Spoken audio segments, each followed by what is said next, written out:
Look where we're at.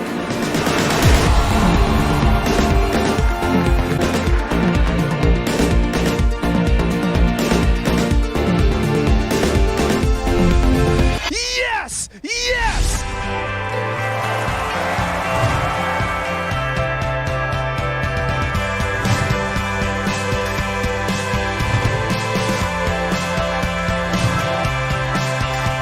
This is Stan Lee. I'm Michael Rooker. I'm Norman Reedus. Hi, folks. I'm Bruce Campbell. Hey guys, this is Brett Dalton. We're all here to see me, of course.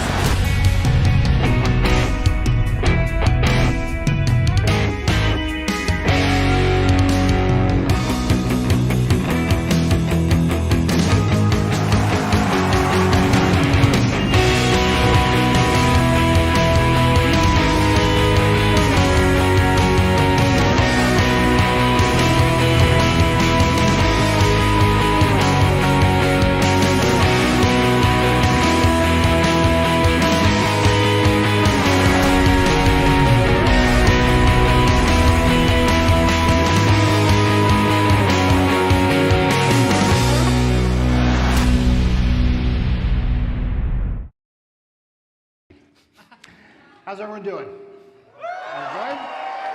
All right. Well, if anyone here is wondering exactly who the heck I am in any discussion about Back to the Future, an argument or whatever, I'm the only guy in the room who can say, hey, I wrote the book on Back to the Future, because I did. Now, how many people have my book? Okay. Those of you do, thank you. Those of you who don't, see me downstairs in the autograph room, and we'll correct that grievous oversight. All right, let's get to it. I'm very, very proud to introduce three very, very dear friends of mine, and of yours, and two. So let's start. You know her from movies like Space Camp, and Howard the Duck, and on TV, Caroline in the City, and Switched at Birth. But you know her most from playing 62 different versions of Lorraine Baines 10 in McFly. She is our density. Please welcome the lovely Leah Thompson.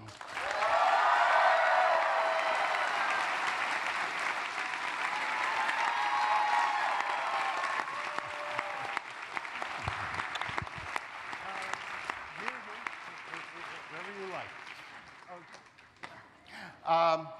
Our next guest, of course, you know from Taxi and Star Trek 3 and any number of things. And I tell you what, the one line of dialogue this man has probably said most in his career is "Great Scott." So why don't we welcome him with a Great Scott of our own. So on the count of three, 1, 2, 3. Great Scott! Christopher Lloyd.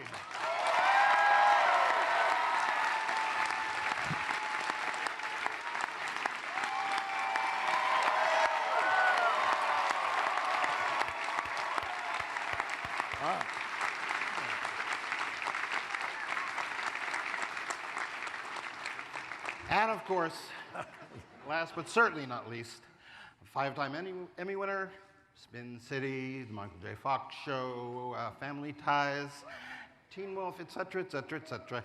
He is the one, the only Marty McFly, Michael J. Fox.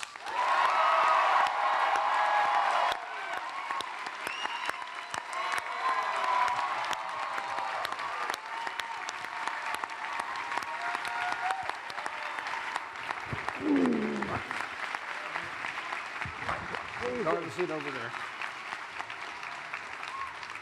Wait. Wherever you like. Let's sit up. Let's sit here. Nice and cozy. This is a leather couch. It makes little fart noises. Good. Well, that's the joke couch. Yeah, it's a whoopee couch. That's right. So, let's start at the beginning. Let's get a few questions in, and then we're going to get questions from everybody else. Michael, you may be a little surprised to hear this, but you were not the first guy to play Marty McFly. No. I heard that. Whoa. Okay. So tell us how you found out about Marty, and then the process immediately following. Well, I first heard about the movie. I was doing. It was a nightmare. I was having a terrible day. It was like 90 degrees. I was in Pasadena. I had werewolf makeup on, and I was just sweltering. I was drinking my lunch through a straw, And then somebody came by my trailer and said that there were location scouts on our set looking at the sidewalks to shoot scenes for a movie called Back to the Future. There was going to be a Spielberg movie, and they said Crispin Glover was in it. And I knew Crispin Glover, and I love Crispin Glover, but I was really pissed that he was in this movie, and I was a werewolf. and then as time went on, they started the movie in like October or something. And then in November, I got a call to Gary Goldberg's office, the producer of Family Ties, and he said that they had, Stephen and Bob had come to him earlier in October and asked if I was free to do this movie. And he said I wasn't, which I understand. He wanted me to continue doing the show, and he didn't tell me about it. So the first I heard about it was he said that they'd come to him, and now they'd come to him again because they'd worked with this actor, and who was a great actor who I knew and respected. But he just wasn't goofy enough, I guess. so they wanted somebody goofier, and they asked me if I wanted to do it, and I said yes immediately before I read it. And then I just remember this whirlwind weekend, like saying, yeah, I'll wear the white shoes with the red stripe, and yeah, I'll wear this vest, and all this stuff. We made all these decisions so fast that are now kind of iconic things. We just came up with it really quickly, and then I was in a parking lot in wherever, Puente Hills with flames running between my legs. So you, from the time that Gary David Goldberg gave you that script and you read it, you literally had days to memorize new dialogue, to get the character together, and then keep doing Family Ties at the same time. Yeah, it was strange. It was the weirdest part was I was doing both at the same time. I was doing the movie at night and Back to the Future and Family Ties in the daytime. And it did get to a point where like I was waiting backstage at the kitchen set at Family Ties who wanted to do a scene, and all of a sudden I panicked because I couldn't find my Sony hand recorder. I was looking for my camera, and I don't know, I don't need my camera. And then I called Michael Gross Doc a couple times. It got confusing. Okay, well, and Chris and Leah, you had already filmed 6 weeks of the movie and done some very important scenes. And then Michael came in, and in fact, I think the last scenes that each of you had filmed with Eric were the first scenes that you filmed with Michael. Was it a little disconcerting? What was the feeling of how that went? Yeah, it was disconcerting, especially because they told us that they would use some of the footage that we had shot with Eric, with Michael, like our close-ups and stuff, which I didn't approve of at all because it was such a different approach to the character. It didn't seem fair, you know, because half of a scene is the other. It was goofy and half that one. Yeah, you were goofy. That's right. It was harder to keep a straight face with you. But it was definitely one of the most interesting experiences of my life to shoot two scenes with the same scene with two different actors. My first concern it was like abrupt. I don't know, maybe everybody. Abrupt is a good word for it. Yeah. We broke for. We were working in that mall in the city of industry from the sunset to sunrise for a few nights. And about 1 a.m., which was like our lunchtime, we broke for lunch. We were told we were to go near one of the vehicles there, and there was an announcement going to be made. I had absolutely no inkling that I was going to hear what I heard, that Eric Stoltz was no longer with us. I think he'd been there the earlier part of the evening, but suddenly he was evaporated. He vanished. I had no idea. It was like Cloak and Dagger. And this announcement, Steven Spielberg got up on the thing and announced that this change was made. And my initial reaction was I felt that I had kind of struggled to get Doc right in those early takes. And I thought, oh my God, I don't know if I could do that again. So I was like, I thought I'd gotten that out of my system, and now I had to go regurgitate. And to, you know, to get, but somehow the chemistry, it was simple. It was easy. It just happened. Things happened, and they just kept happening. Yeah. Yeah. It was great. Well, I mean, imagine how I felt like to work with these guys who were so good and so knew these characters so well, and it was just it was an amazing experience. I mean, and Michael, you've said this before about Chris and the dialogue and all of that laying the pipe kind of situation. And well, I just said the thing I always say about Chris is that there's an expression in acting and film and theater and television about laying the pipe, which is saying the exposition, saying the part, like especially in fantasy and science fiction movies, someone has to explain how it works. Someone has to explain, well, if you go through this door, then it all gets foggy, and then you get transported to another kingdom or whatever the rules are. That's the rules, and it's laying pipe, and it's really thankless because it's not exciting. You're just laying out this information. He does it like Rembrandt. And he does it. He can do it and entertain you while he's doing it. It's gonna go down here, and you're gonna blow up, and you're gonna. And it's just, and I remember when I first worked with him, I just went, "This guy is amazing. This guy lays pipe like no one I've ever seen." He just made it. He made it magical, and I always, I mean, he has many gifts, but that's one of the best among them. He's a great storyteller, and he can tell you a story, and you don't know you're getting the medicine that you're getting. He's feeding you your medicine, and you're taking it and enjoying it. And Chris, you know, I believe you've told me that the way you prepared for those scenes of 5, 6, 7 pages of dialogue straight in. How do you do that? Well, I'm not a fast memorizer, and I just knew that I had to be memorized at least a week before that, you know, memorize the material that's going to come up a week later, and keep things going that way.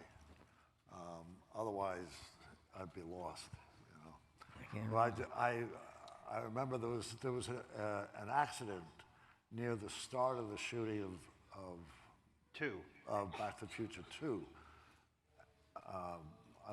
I wasn't present on the set, but there was, you know, like The stunt injuries. woman. The stunt woman. Yeah. And so the schedule suddenly, from day to day, you never knew what was going to be scheduled. And I was in panic because I just thought, I can't sleep until I learn the whole script so that I can sleep. You know, I had to just, so that was a kind of scary interlude. So did you memorize the script for part 3 as well while you were doing that? Or? I didn't have part 3 in my hands, but I thought it up. Now, in part 2, there were a lot of special effects. Michael, you were having dinner as Marty Sr. and Marty Jr. and Marlene, and Doc, 1985 met Doc 1955, which in fact was our first night of shooting on Back to the Future 2, which, if I remember correctly, you told me was the most terrifying night of all 3 movies for you. Why? I feel like I'm on the couch. Well,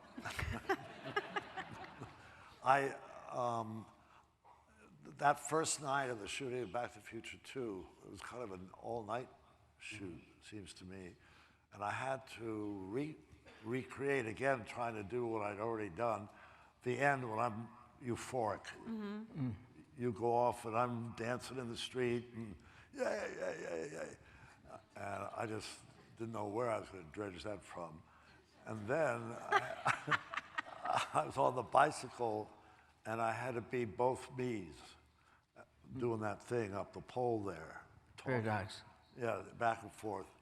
And so I was kind of intimidated by that. And then it was downhill the rest of the way. Well, but after we did those scenes, the last scene of the night, Michael came in, you had finished Family Ties, and came in and did the very last scene from part 2, where you come running around and say, I'm back from the future. And you guys hadn't been together for 4 years. Mm-hmm. And the chemistry, again, was instantaneous. And do you remember that night? Do you remember much of the filming? No, I don't. You talking about specifically the last night of 2? The last scene in 2, you've disappeared, Doc is running around, and then all of a sudden you come running around the corner. Right. Doc, I'm back from the future. Right. Yeah, it was, I mean, all that stuff, it was just, it was a blur to me. I have a hard time, I remember some specific scenes, shooting them, but I don't often remember the circumstances around the scenes, except that at the beginning, certainly the flames going through my legs, and you made a time machine out of a DeLorean, and all those scenes we shot there. But the whole thing, it's funny, separated by 5 years, but it seems like one continuous thing to me. 1, 2, and 3. It all runs together. So I remember scenes like in 1, our scene where I wake up in her room. I mean, I'll never forget that scene. That was just. And I'll never forget, like, I was like, she was so cute. And I had to process she was my mom, but she was really cute. And it was just like, and it was one of our first scenes together. And I just went, oh, this is gonna be great. This is gonna be fun. Well, Leah, when we did all of those special effect shots, even though you weren't playing against yourself, you were very integral to some of those shots, especially the one in the future where they're having dinner with the pizza. So what was the process and what part did you play in there? Well, the funny thing about that character in Back to the Future 2, where I had to be, what, 85 or something like that? Around there, yeah. I remember Bob Zemeckis was like, you're playing old, but you can't play slow. So he was like, you have to be fast. So I was like, oh, Marty. I had to like walk around like that. I had to create a character that was fast, but very old. So it just took a lot of little steps. But I think most of the stuff in that was really successful, but I do think it wasn't entirely successful in Back to the Future 3, where with the rabbit and when we were married. That was fun to be married to him and not have it be weird. But but there was some like passing of a food or the baby, yeah, and it didn't work too well. And it was such like the dawn of special effects. I mean, remember that big giant We thought we were so cutting edge. Yeah, it was this giant camera, and they had seismograph machines so that when we came back the next day, they could see if there had been an earthquake or something. Yeah. It was crazy if the camera had moved. I mean, nowadays it would be like, whatever, you know. Yeah, they just do it. But it was hard work. It took days and days. Yeah. Well, I believe that the pizza scene took like 3 days to shoot. And Well, just getting him in that girl's wig was. yeah. I was good in that. I got hit on by a guard at the You did, and you just kept rolling with it. They would say, Michael, we're going to have you play your daughter. He's like, okay, let's go. And Michael, you're going to play your ancestor, Seamus. And he teach me the Irish accent. That's the job. I still have that wig if you want it. The red wig? Yeah, I stole it. No, you can. He has a big head, though. It doesn't quite fit. Big cabeza. But yeah, I wish that I'd stolen more stuff. I know. I mean, I just think about it. If I had that friggin' guitar, even a banana, Chiquita banana from the end, it'd be great. But I didn't. It was so stupid. I know. Well, I can give you the wig. Thank you. I'll wear it around the house. And Maggie! Where's the puppy?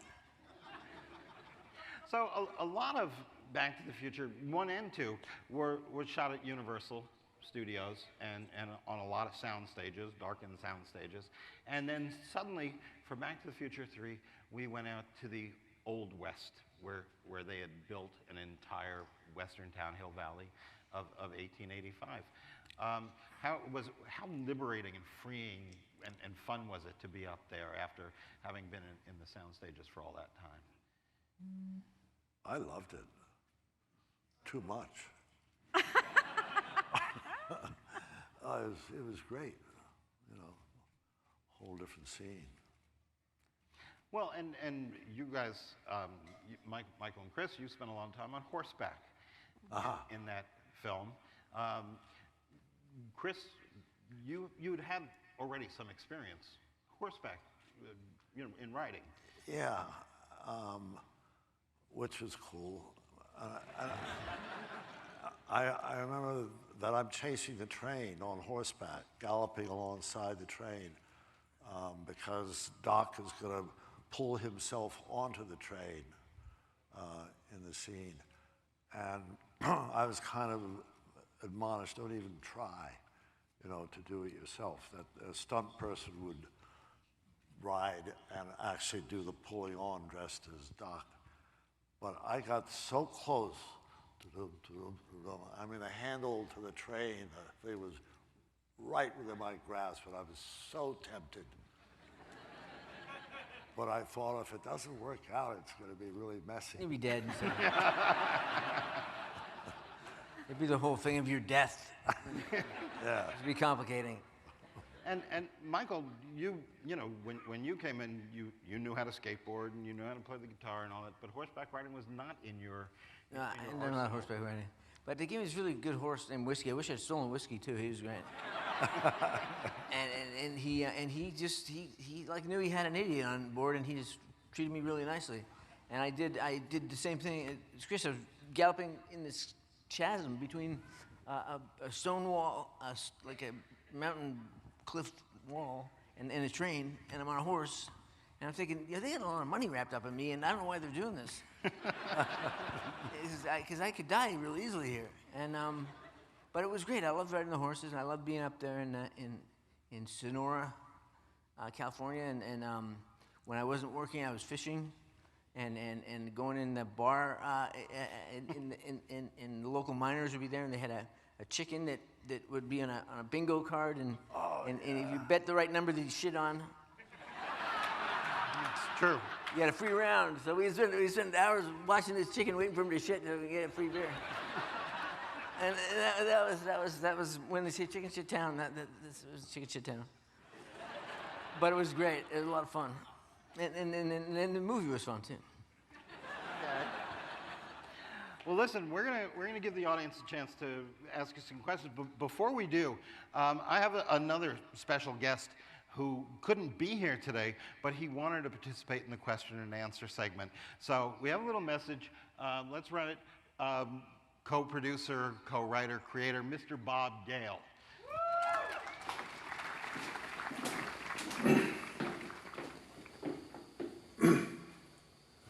Hi everybody, I'm Bob Gale. Welcome to Wizard World. Thanks for coming to this Back to the Future event.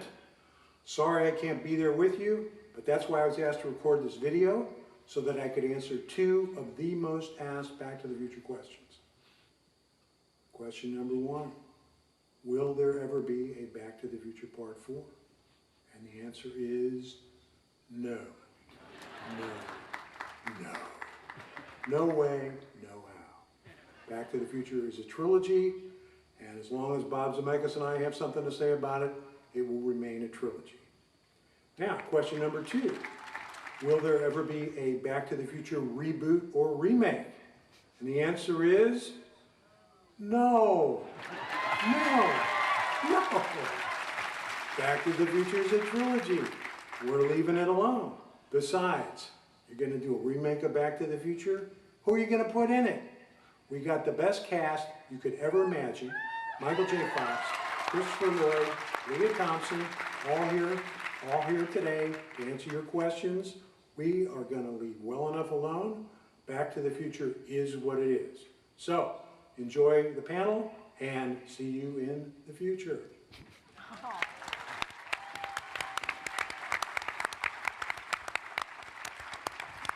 Okay, so we got 2 questions down, and let's see what we got from here. Sir. Hi guys, welcome to Chicago. Thank you. And I'd like to thank you on behalf of all the fans. We are so happy that you 3 unite for these Comic-Cons. It means a lot to us. We can finally meet you.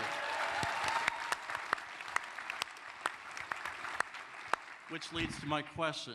My question is regarding Crispin Glover.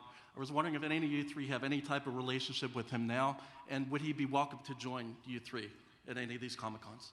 Well, I'd love to have him here. I mean, I'd love to. I haven't seen Crispin in years, and then I don't have a relationship with him, but I'm a uber fan, and I just love him to death. And from both Back to the Future, and he played a friend of mine on Family Ties. He did a couple episodes, and he was great. And I just love Crispin. Yeah, he was Likewise. amazing. He's so amazing in Back to the Future 1. He's like such a genius. He's a comic genius. And yeah, I wish he would come and do these with us. He would be very, very interesting addition. Yeah, Whatever comes out of his mouth is like not what you expected. you remember him. He'd do something memorable. I see him at Sundance sometimes, wandering around looking very fabulous. Okay, thank you. Right here. Hey, thank you guys for coming. I was just wondering if you guys could maybe do your favorite lines from the trilogy for us. That's a good one. All of them? Well, I mean, I'm okay staying if you want to do all of them. But. Who's going first? All right, I'll go first. Oh my God, it's Calvin Klein.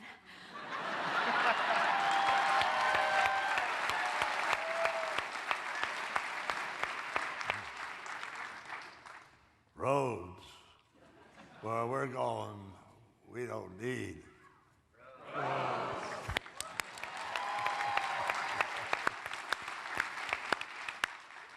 You're my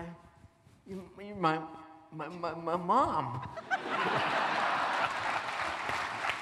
Thank you. Thank you. Yes, young man. How'd you make the DeLorean fly in Back to the Future 2?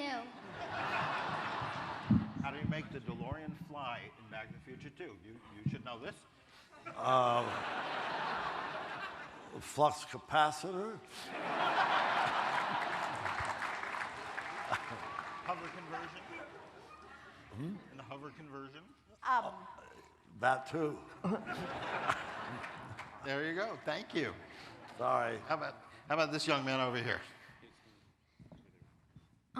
How did Doc and Marty become friends? Ooh, that's a good question. A lot of people don't know that.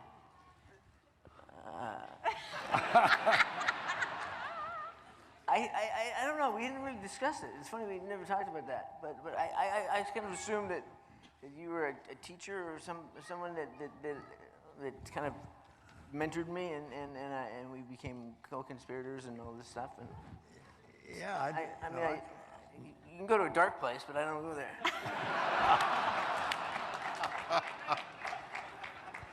I don't know. Somehow, I've felt that Marty became very curious about the strange stuff I did with all the clocks and the machine things I'd invent, and kind of, this kind of a interesting creature to be hanging around with. And We met at a Radio Shack. yeah, huh? You were buying some stuff, and I was buying some stuff for my guitar. And maybe met I with engaged magic. him as my assistant to put things together in my shop, something like And that. his parents were really weird at home, clearly. Yeah. And I really became kind of dependent on him, and thus. And that's where we pick up part one. Okay. Young lady? This question is for Christopher Lloyd. What? For you? Yes? In the Addams Family, when you were Vester, did you actually eat bugs? What'd she say? When you played Fester, did you eat real bugs? No.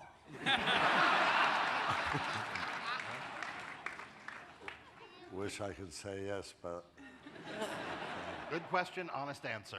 That's a good question. Thank you very much. Sir? Love the trilogy. I hate people that nitpick them.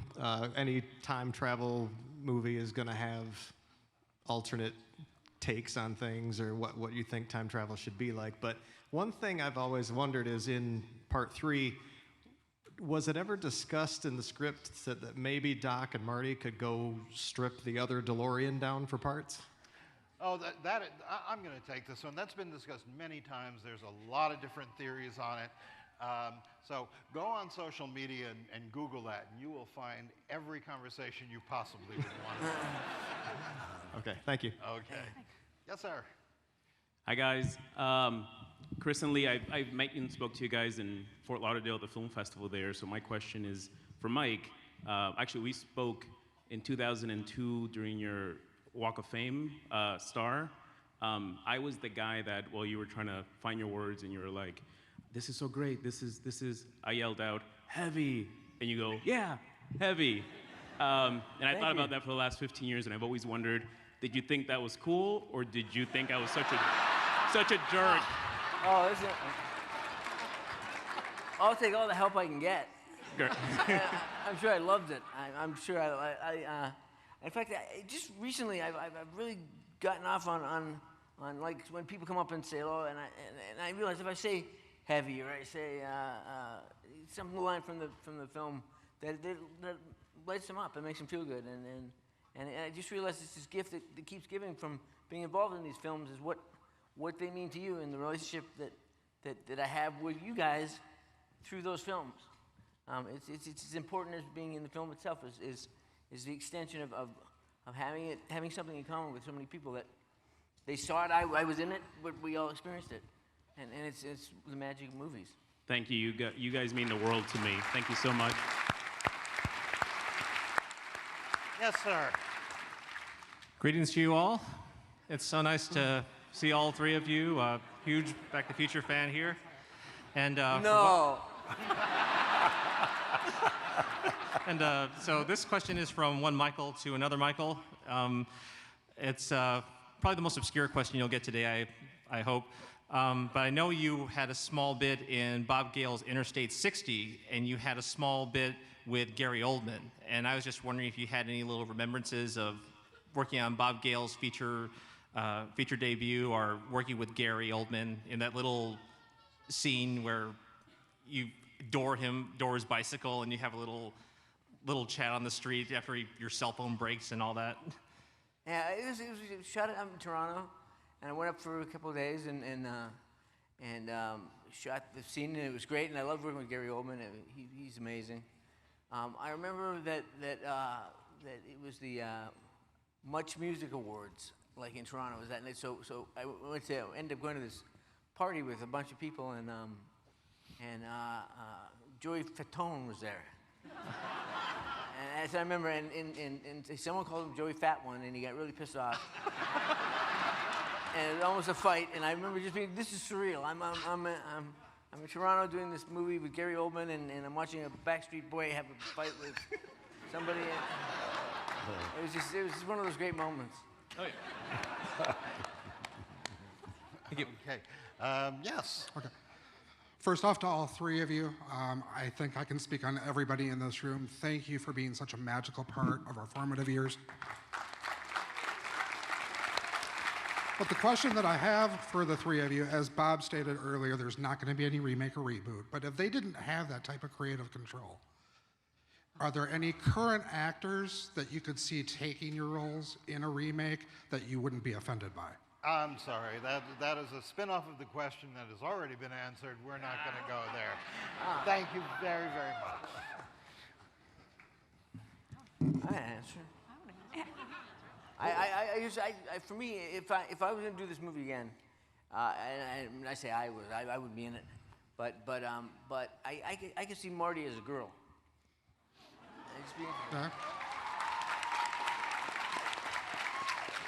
My daughter Zoe looks just like me, and she's an actress, Zoe Deutsch, so I would say she could play my part, and that would be cool. I'd be happy to audition again. Thank you. You look the same. And there you go. Well, obviously, the Enchantment Under the Sea dress was the best costume out of the whole trilogy, of course. But if you had to pick a time period of the best costumes, which time period did you guys like the best?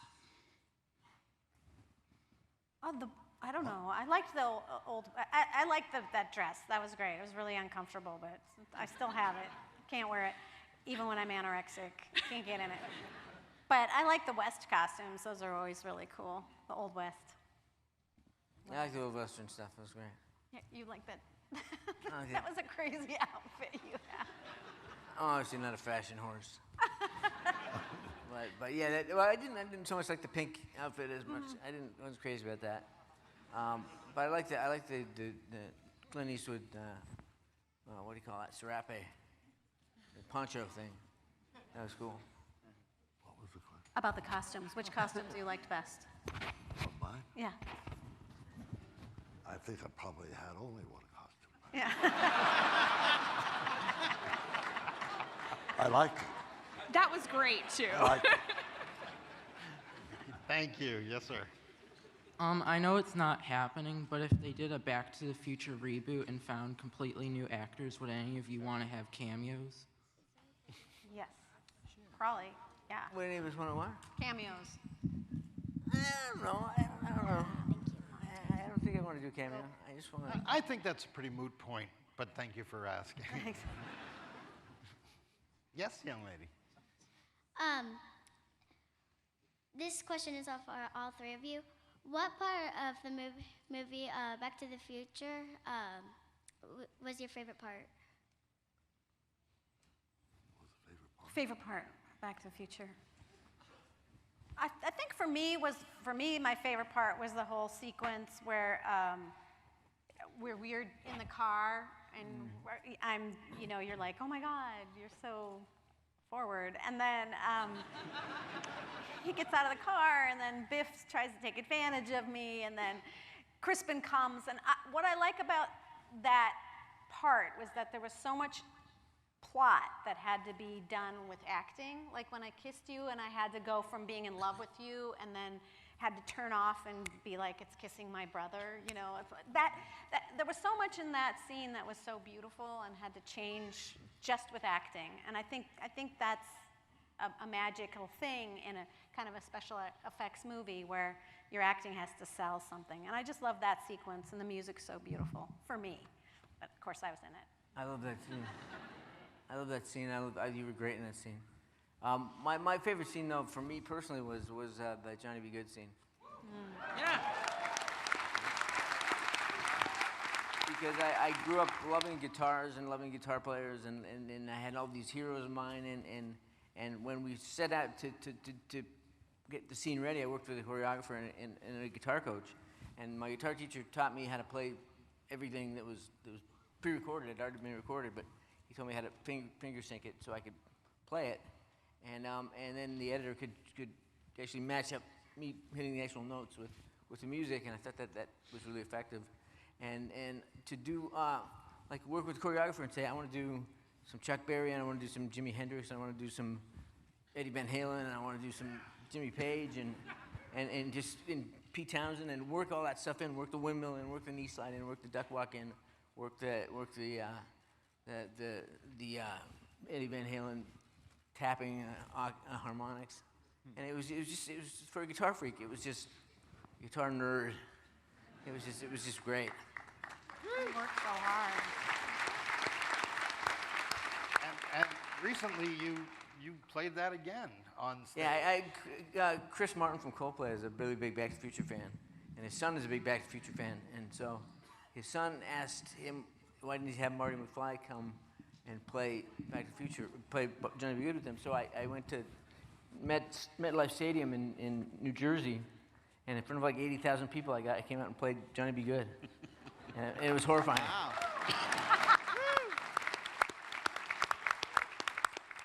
But I ripped into it. I really shredded it. It was fun.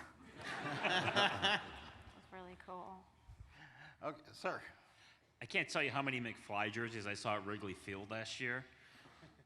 With the prediction that the movie made with the Cubs winning the World Series in 2015 and them getting so far into the playoffs. Yeah, so did any of you watch, pay attention to, or even root for the Cubs? Oh yeah, I was planning on coming down. It just didn't happen. There's always next year. Yeah. Sir. Let's go Cubbies, right. Thank you again, guys, for coming. Leah, you look beautiful as always. And this question is for my man Mike. I was thinking if you actually had the opportunity to have the DeLorean for real, and it came, you know, there's a DeLorean here, but if you had the time, you know, opportunity to time travel or go wherever you wanted or whatever, whenever you wanted, where would you go? What would you do? Well, the temptation would be to go into the future and find when we have answers to things that we don't have answers to now. Yeah. And bring those answers back and rush the process. But that, it wouldn't work and it wouldn't be a good idea. But I mean, I don't think, I mean, time travel backwards is there's all kinds of places I like to go. I like to see stuff, but I wouldn't want to be in it. Like, I'd like to see some Civil War era stuff, but I wouldn't want to get my ass shot up. And I worked with Woody Allen one time, and he said, we were having a conversation about time travel on the set, a bunch of people, and he was kind of lingering off to the side doing his Woody Allen thing. And then he kind of popped in, and he said, what are you talking about? We said, where would you go if you could time travel? And he said, I wouldn't go anywhere, any time before they invented penicillin. Right, good answer. So I mean, I kind of feel like that. Like, I love to time travel to nights, to old England, but I wouldn't want to get the plague.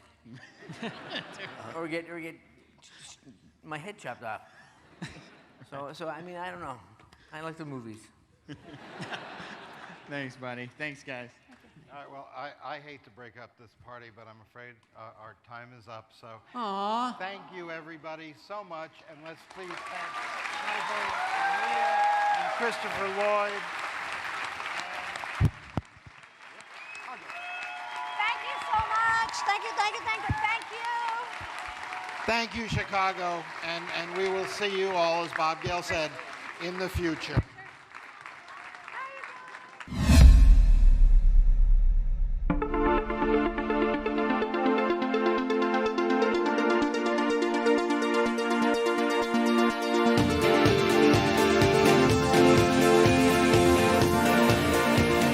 Look where we're at.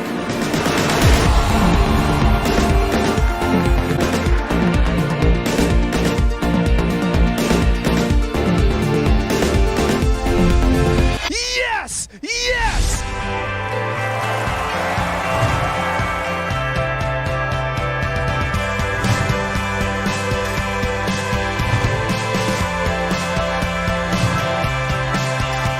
This is Stan Lee. I'm Michael Rooker. I'm Norman Reedus. Hi, folks. I'm Bruce Campbell. Hey, guys, this is Brett Dalton. We're all here to see